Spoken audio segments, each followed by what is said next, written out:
اگلی دعا جو قرآن پڑھنے سے پہلے پڑھی جانی چاہیے وہ ہے ربی زدنی علما. ربی کا مطلب ہے اے رب، اور زد اردو میں بھی استعمال ہوتا ہے زیادہ کے لیے، وہی زید دال ہے. زد زیادہ کر دے، نی مجھے، علما علم میں، کہ میرے علم میں اضافہ کر، کہ ایسا نہ ہو کہ جو کچھ مجھے آتا ہے میں یہاں آنے کے بعد بھی بس اسی پر رہوں. نہیں، مجھے ہر روز زیادہ سے زیادہ عطا کرتا چلا جا. اس لیے کہ علم کی کوئی حد نہیں، علم کا کوئی کنارہ نہیں. اور دو چیزوں کا حریص ایسا ہوتا ہے کہ جن کی حرص کبھی ختم نہیں ہو سکتی. ایک تو مال کا حریص اور دوسرا علم کا حریص. تو ہمیں دعا یہ کرنی ہے کہ یا رب ہماری یہ حرص کبھی ختم نہ ہو اور اس میں اضافہ ہی ہوتا چلا جائے. کیونکہ جب حرص ہوتی ہے تو انسان اس چیز کو اکٹھا کرنے اور جمع کرنے کی کوشش کرتا ہے. جب طلب ہی نہیں ہوتی، پیاس ہی نہیں، تو پانی چھوڑ شربت اور بہترین سے بہترین ڈرنک آپ کے سامنے رکھا ہو، آپ اسے نہیں اٹھائیں گے. تو اس حرص میں اضافہ کر اور پھر اس کے مطابق نفع مند علم بھی مجھے عطا کر.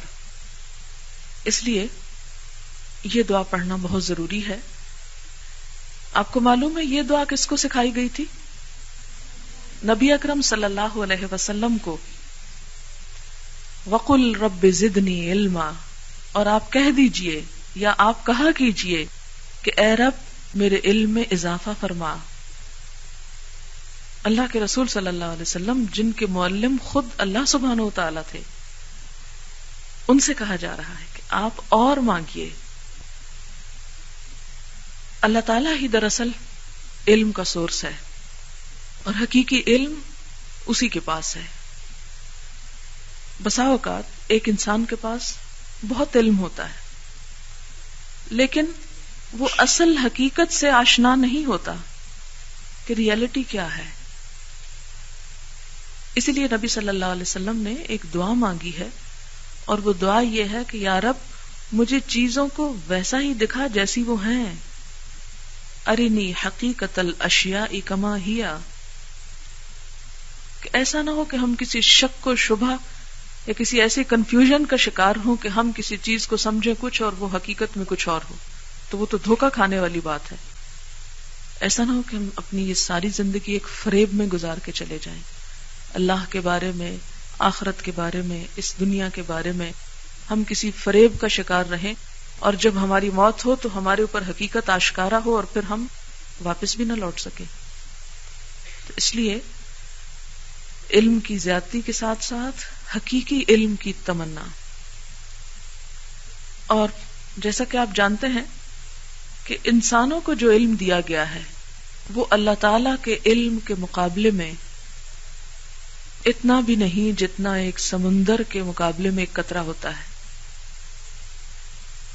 آپ کو یاد ہے کہ حضرت موسیٰ علیہ السلام اللہ تعالیٰ کے نبی تھے جن سے اللہ تعالیٰ نے کلام بھی کیا اور اللہ تعالیٰ کی ان پر بڑی عنایتیں تھیں.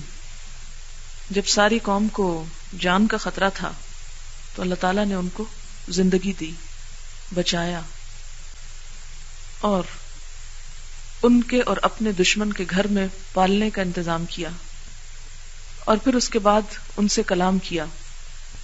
یہ تمام چیزیں ان کی اہمیت، عظمت اور ان کے مقام کی نشاندہی کرتی ہیں. ایک دفعہ موسیٰ علیہ السلام کو یہ خیال آیا کہ میرا علم سب سے زیادہ ہے. کوئی ایسا ہوگا روئے زمین پر جس کے پاس مجھ سے بھی زیادہ علم ہو؟ کیونکہ بسا اوقات شیطان انسان کے دل میں یہ ڈالتا ہے کہ تم سب کچھ جانتے ہو اور تمہارا علم سب سے زیادہ ہے. تو سورۃ الکہف اگر آپ پڑھیں، اور انشاءاللہ پڑھیں گے 15ویں اور 16ویں پارے میں، تو اللہ تعالیٰ نے ان کو حکم دیا کہ جاؤ خضر علیہ السلام کے پاس اور ان سے جا کر کچھ چیزیں سیکھو. تو قرآن پاک میں اس کی تفصیل آتی ہے، مزید تفصیل ہمیں صحیح بخاری میں ملتی ہے کہ موسیٰ علیہ السلام اور خضر علیہ السلام ایک کشتی میں سوار ہوئے.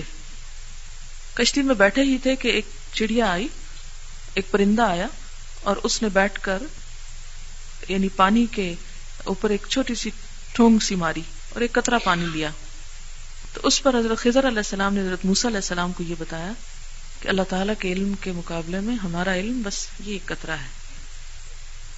اور اس کے بارے میں دلائل آپ کو آئندہ انشاءاللہ دیکھیں گے. یہ بات میں اس لیے کر رہی ہوں کہ ہم اللہ تعالیٰ کے علم کو پا نہیں سکتے. لا یحیطون بشیء من علمہ الا بما شاء، مگر جتنا وہ خود چاہے. اس لیے ہم اس حقیقی علم کے لیے قرآن کی طرف رہنمائی کرتے ہیں کہ جس نے اس پوری کائنات کو بنایا اور جس کا علم ہر چیز سے زیادہ وسیع ہے. اور کائنات کے بارے میں آپ جانتے ہیں کہ ملینز آف ٹریلینز گیلیکسیز اور ان میں ستارے اور معلوم نہیں کیا کچھ. اگر کبھی آپ ایک نقشے میں صرف اپنی زمین کو دیکھنا چاہیں تو ایک بہت بڑی اسکرین پر جس گیلیکسی کے اندر ہمارا سولر سسٹم ہے، اس سولر سسٹم میں ہماری جو زمین ہے وہ ایک ذرے کے برابر، یوں بس ایک نقطہ نظر آتی ہے، اس سے زیادہ بڑی نظر ہی نہیں آتی، اور اس کے نیوکلس سے بہت دور کہیں پڑی ہوئی ہے. اور یہ ایک گیلیکسی کا حال ہے. اور باقیوں کو تو آپ چھوڑ ہی دیں کہ ان کی تعداد معلوم ہی نہیں، اس میں اضافہ ہی ہوتا چلا جاتا ہے. ایسی کئی لاکھ گیلیکسیز کے بارے میں بتایا جاتا ہے. تو اس کائنات کا چونکہ خالق اللہ تعالیٰ ہے اور ہمارا خالق بھی وہی ہے، اور پھر قرآن بھی اس نے بھیجا ہے. اس لیے دنیا کا کتنا بھی علم انسان کے پاس ہو، کیسا بھی کیوں نہ ہو، جب تک وہ قرآن کی طرف رجوع نہیں کرتا، قرآن سے رہنمائی حاصل نہیں کرتا، قرآن کا علم حاصل نہیں کرتا، اس وقت تک وہ جاہل ہے. اس لیے کہ وہ حقیقت کو نہیں جانتا، حقیقت سے بے خبر ہے.